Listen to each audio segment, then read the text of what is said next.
Welcome, everyone. I'm Madalene Mielke, President and CEO of APAICS, the Asian Pacific American Institute for Congressional Studies. Thank you for joining us for today's APAICS In Conversation. We are delighted to have two wonderful folks joining us today. Our moderator is Pamela Young, a veteran news broadcaster and producer. She is a 12-time Emmy winner and Peabody recipient and is producer-host of Mixed Plate, Hawaii's longest-running news feature series. In 2019, she was honored with the Governor's Citation from the National Academy of Television Arts and Sciences for her 3 decades of work. And our special guest today is Major General Robert G.F. Lee, who served as Adjutant General, State of Hawaii, Department of Defense, and as both Director of State Civil Defense and Homeland Security for the State of Hawaii. His commands included the famed 100th Infantry Battalion, the 442nd Regimental Combat Team, which is best known as the most decorated unit in U.S. military history, composed almost entirely of Japanese Americans during World War II. Since retiring from the U.S. Army, General Lee has worked to recognize veterans, including his work to present Congressional Gold Medals to the Japanese American World War II veterans of his former command and to the Military Intelligence Service. Most recently, he led the efforts for securing the Congressional Gold Medal for the Chinese American World War II veterans, including working with the U.S. Mint to design the final medal. Please welcome our special guests. Thank you, Madalene, and thank you, Major General Robert Lee, for sharing your career of public service with us. What drew you to the military as a youth? Because this was a time when military service was not exactly the career to be choosing. Correct, Pamela, and aloha to all the participants from across the country and I guess across the world. I graduated from McKinley High School about 1966 and proceeded on to college. And during that period, the Vietnam War was raging. But my classmates for both in high school and in college, it was never a question of serving, not only because of the draft that was looming, but because that's what we all felt that we had to do when the country calls. It's just it was a matter of when and how we served. Many of my high school classmates enlisted right after graduation from high school, and many of us chose to become officers in the U.S. Army through the ROTC program at the University of Hawaii. So I chose the latter, and so it really wasn't by choice, you might say. We were going to serve our time and answer our country's call. And but when I graduated in 1971, my entire class was surprised that the U.S. Army did not want us in Vietnam anymore. So we were all assigned to National Guard and Army Reserve units. So I thought, well, what a great chance. I would just put my 6 years in Honolulu, Hawaii, and leave the military service. However, I was assigned as a young lieutenant to the 100th Battalion, 442nd Infantry Regiment, not knowing its background and history, but I soon learned about that famous unit, but more importantly, the soldiers that served there. Of course, we had our famous alumni from the regiment, Senator Inoue and Senator Spock Matsunaga. But I enjoyed meeting many of the World War II veterans and Korean War veterans that served in that unit. And I thought back then in 1971, one day this unit is going to be very famous. And it sure was. So, by stroke of luck, being assigned to that unit and meeting many of my mentors, that encouraged me to stay on in the Army 1 year at a time. And pretty soon, voila, here I am. Why do you think diversity was important in the military then and now? Well, it was a little different. I've always felt that diversity in the military, that the military force should really reflect the composition of our nation. From the rank and file to the leadership, it really has to reflect what America looks like. And of course, early in my career, the minorities and especially Asian Americans were not in the top slots. But as I gained some experience and stayed in the Army longer, I was happy to see that many more Asian Americans and minorities were being assigned to the top positions, especially in the Army. And I was fortunate to have them mentor me. Extremely lucky at that point when I got promoted to my first star. And my mentor was, at that time, Chief of Staff of the Army, General Eric Shinseki. Boy, did I learn a lot from him. Wow. That's quite a career. Now, right now, you are front and center in this effort to get recognition for Chinese American veterans with a Congressional Gold Medal. So much is going on now in our country, and things are not the way that we thought they were going to be back in January. Where does it stand now? And first of all, how did you get involved? Well, a mutual friend. I think we both know Chulan Schubert of Chinatown in Honolulu. And she approached me and said, hey, you have some experience getting the Congressional Gold Medal for the Nisei soldiers. Did you know that there is an organization called the Chinese American Citizens Alliance, a civil rights group, and they're undertaking this project for the Chinese American World War II veterans. You need to help them. So I said, wow, knowing at that time what was required to have the Congressional Gold Medal awarded, and I initially, the numbers didn't look good for the number of co-sponsors in the United States Senate and House of Representatives. I was fortunate to convince 4 other colleagues, 4 other retired Chinese American generals and then 1 admiral to join me in our trek to Washington, D.C. to convince our representatives and senators to sign on to this bill. We needed the 2/3 majority. And although it took some effort, it wasn't difficult to convince our elected leaders that this is what they should do for World War II veterans. So as you said earlier, this COVID-19 and the virus is throwing everything amok. The President Trump signed the bill on December 20th, 2018. We got approval of the medal in 2019. And we're all set to go, but the virus stopped all these events, large group gathering events, especially in Washington, D.C., when the veterans and their families were to gather from all 50 states and territories.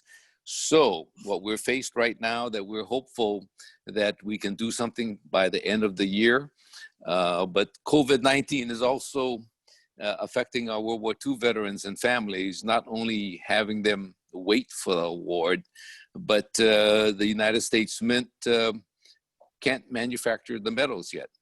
Just like hoarding of toilet paper, our citizens are hoarding quarters, nickels, and dimes and pennies. So that's the priority of the United States Mint, to manufacture more quarter, dimes, nickels, and pennies. So we're hopeful that our medals will be manufactured by the end of the year.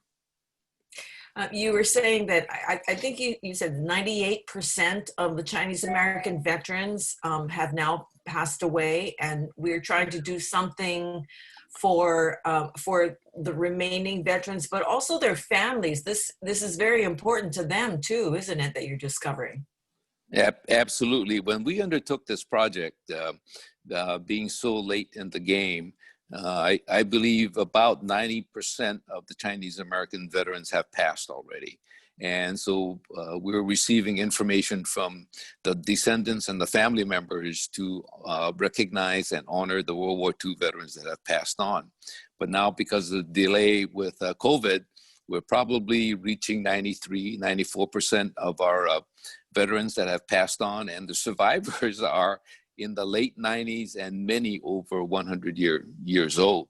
So we thought in the gap, we would certainly use the 75th anniversary of the end of World War II as a recognition event for not only the Chinese American veterans, but all World War II veterans, the greatest generation. So by this weekend, we'll have a gathering on the USS Missouri with Nisei veterans, veterans of the Filipino Americans in the Philippine campaign, and in addition, the Chinese American veterans. Although their Congressional Gold Medal has not been awarded yet, I think there'll be a very nice video starring Pamela Young that will depict the history of the Chinese American veterans and why they were awarded the Congressional Gold Medal. You just answered a question from the audience that September 2nd is the 75th anniversary of the end of World War II.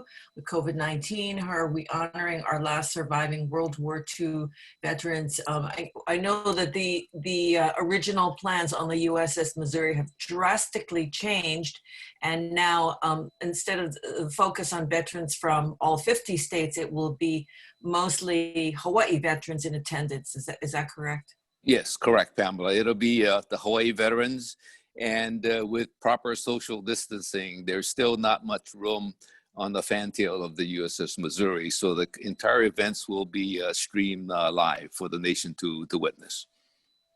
Okay, another audience question. How does a young Asian professional get involved in the national defense space without having prior experience in serving?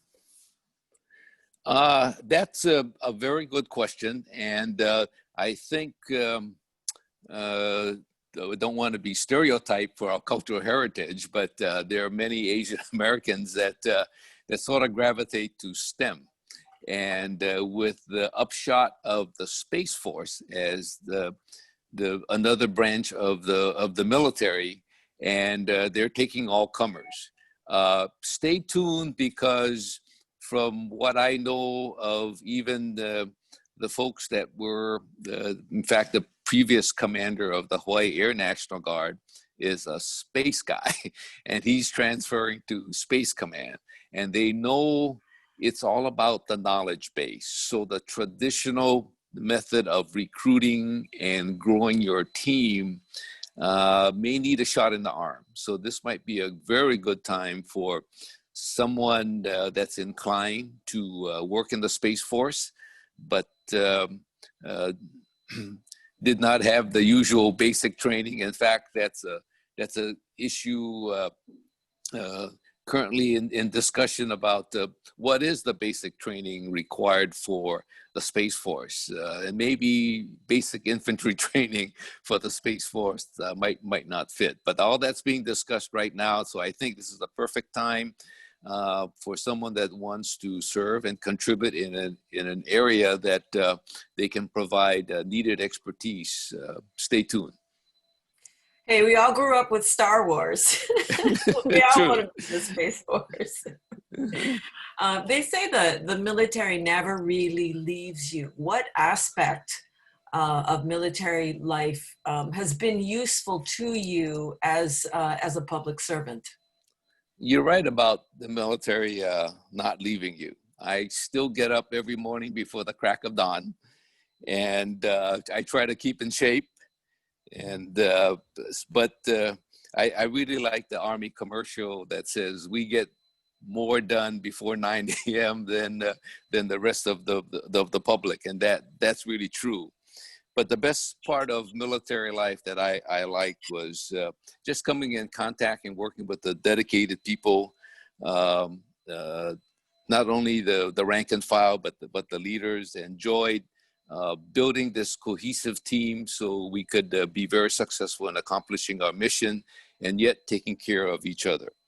So I consider myself very lucky to get where I am, and toward the ending part of my career, having the opportunity to command thousands of soldiers and airmen. And they I am amazed at what they do, and I truly am honored to have served with all of them. I have another audience question. Joining the U.S. Armed Services is not the right fit for everyone. How can one serve their country in a meaningful way outside of the military? Well, certainly a couple of things come to mind. I think the Peace Corps is very worthwhile. And then the teaching programs in rural America to reach the at-risk students is another way. And I would just encourage service to your country at some point in your life, especially in the formative years, the younger years, to do take it. I mean, please do that. my earlier intention was just do my 6 and leave, but so you never know how things would turn out, but I would also encourage the audience not to discount the military because of the experiences gained and the friends you make for life, and whether you're a rank and file soldier or stay on to higher positions in the enlisted or the officer ranks, it's truly a rewarding experience. We have another audience question. Are Merchant Marines part of the Congressional Gold Medal? How are Merchant Marines that served in World War II documented for the medal, and how do you get the documentation? Okay, very good question. And the Chinese Americans, the bill that passed and the design of the Congressional Gold Medal recognizes the service of the Chinese Americans in World War II serving in the Merchant Marines. It was tough back then.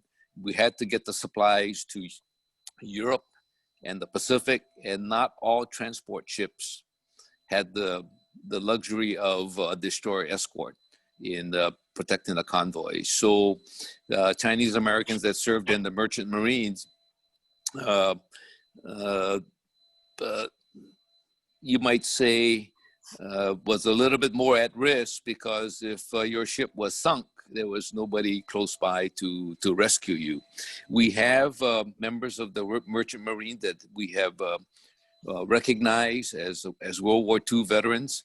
There is something very close to like a discharge document, and we as a committee are trying to make it easy to approve your loved one, your father, your grandfather, for his service in World War II. So if you have a picture, anything close by, please go to website www.caww2.org, and that's where you can log on and upload your information.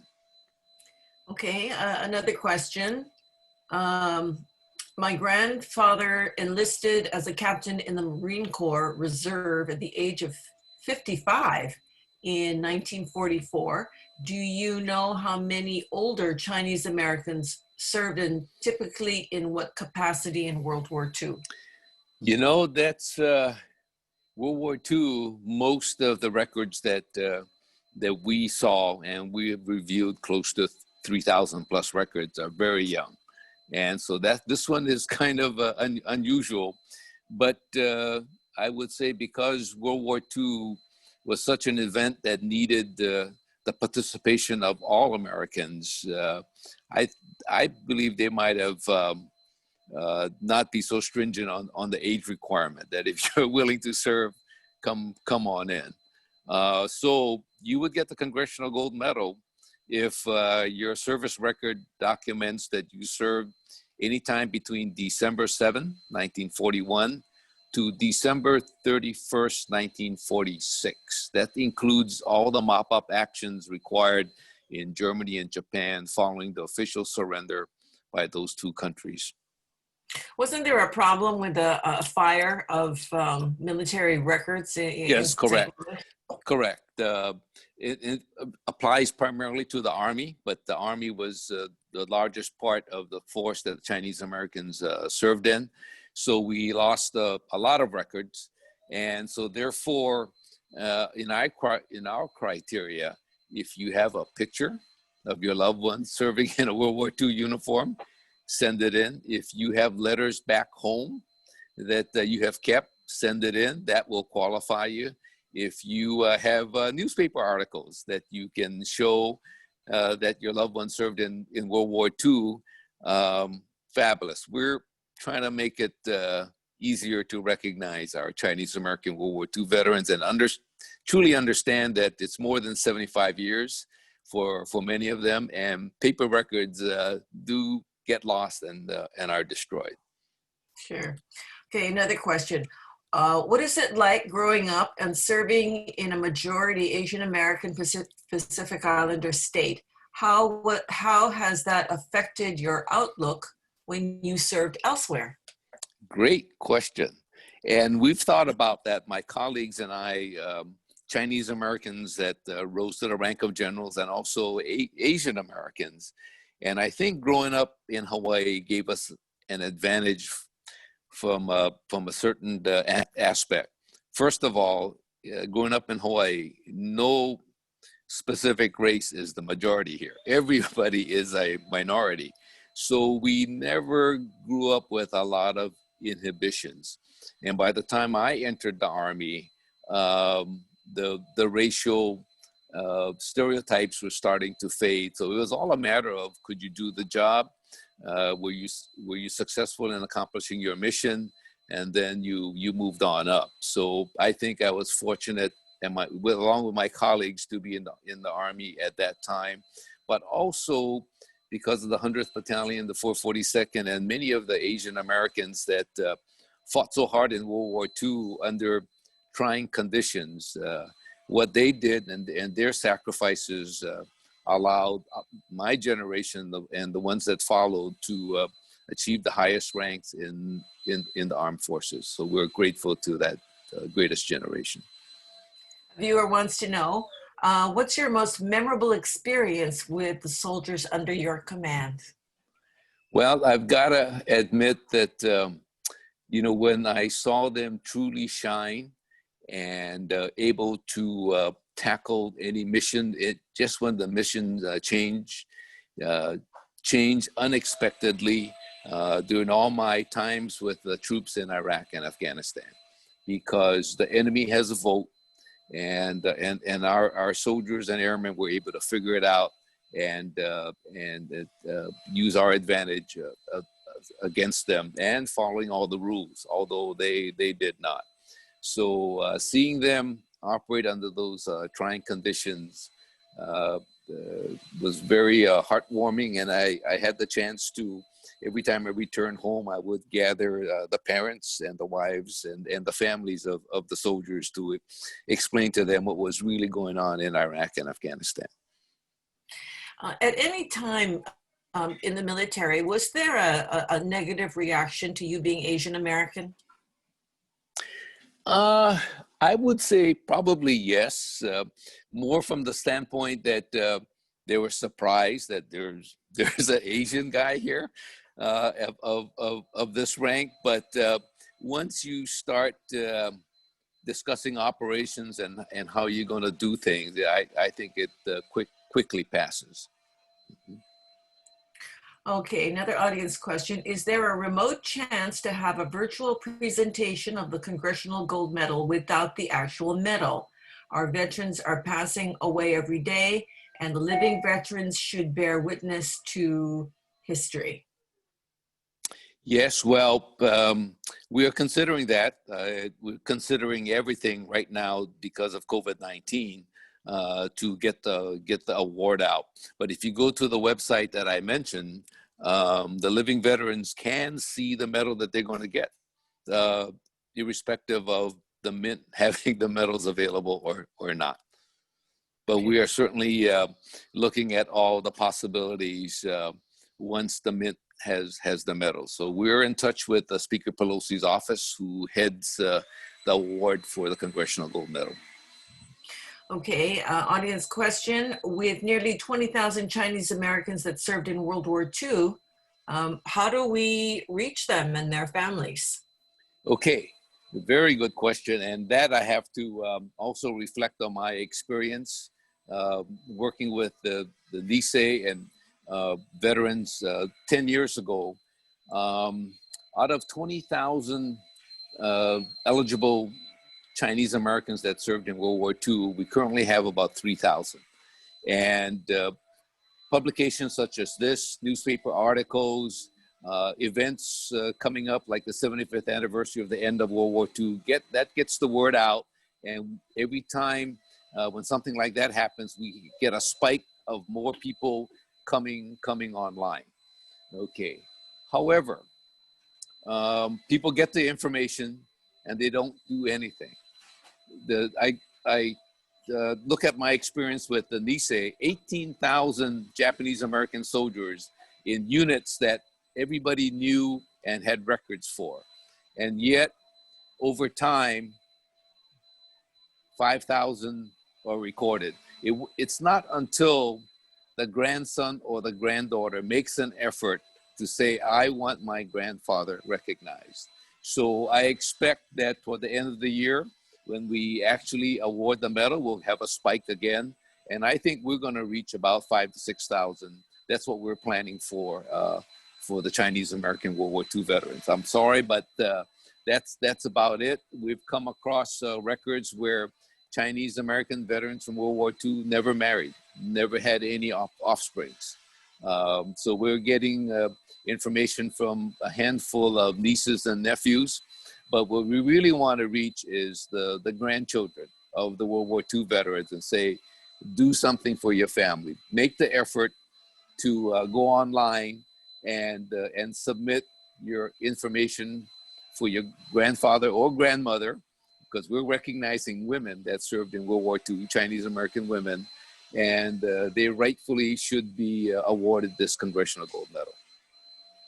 And it's been my experience that in talking to some of the children and grandchildren, when dad or granddad came back from the war, many of them just didn't want to talk about it. So all of those memories, those experiences were never put down on paper, never shared. That's really a big challenge. Correct. Okay, Correct. you're moving out of yeah, I'm frame sorry. now. Okay, I'm sorry. Yeah, in fact, on many occasions for both the Nisei and the Chinese Americans, if we tried this effort to push for a Congressional Gold Medal to recognize them maybe 25 years or even 50 years ago, they would say no, because that's just that generation. Don't toot our horn. We're just doing our job. But now it's okay with them to get this award. And so I think a bright spot is for the grandchildren that have no military experience and can't comprehend what the grandpa or grandma did. When we're from a one-page discharge record document, I could, many of us can go back and communicate with them and says, your grandfather made a terrific contribution to the war effort. A case in point, when I talked to the daughter, he says that when my dad came back from the war, it really affected him. And he tried to raise a decent family. And so when I took a look at his war record, he was a combat medic in charge of the combat medic of the Army unit during the invasion of the Philippines to take it back from the Japanese. And she said, Dad never talked about it, but I said that your dad was a combat medic and probably saved a lot of lives on the battlefield. And, Chinese Americans and Asian Americans were rarely nominated for a combat award. So your dad must have impressed his superiors by achieving getting the Bronze Star Medal for his service during the invasion of the Philippines. All that she didn't know, but she knows now. We have time for just one really short last audience question. As an honorary member of the 100th Infantry Battalion, and more importantly, of the Thursday Wine Gang, what do you feel is most important for the younger generation to know about Japanese American World War II veterans? Well, the young people need to know that they really have it good now, life compared to what Grandpa had back then. They not only had to fight and give up their lives, but the entire family was discriminated against by Chinese Americans. They couldn't vote, they couldn't own property. So, when you consider the level of political correctness today, it pales to what our ancestors had to go through back in 1942. That a young Japanese American, a bloodline Oops. Okay, Anthony, do we have a technical glitch here? I believe. I think he's Okay, are unfrozen we himself. back? We're good? Okay, Yep. we're good. Okay, okay, let me ask you the final question. What Okay. does it mean to be a resilient leader? Okay, good. From a military perspective, I'd like to say that as a resilient leader, you better not crack under pressure or take the easy way out because your troops are always watching. And so a resilient leader needs to earn their trust all the time, not just one time.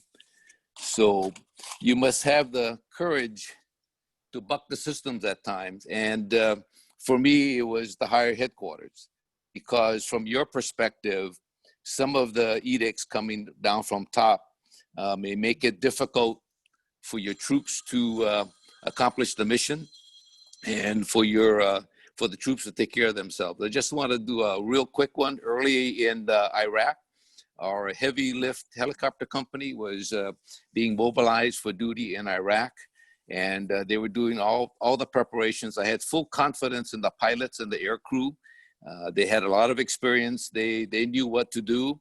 But what we didn't know early in the war in Iraq was the capability of handheld surface-to-air missiles that Saddam Hussein had purchased a lot from the Soviet Union.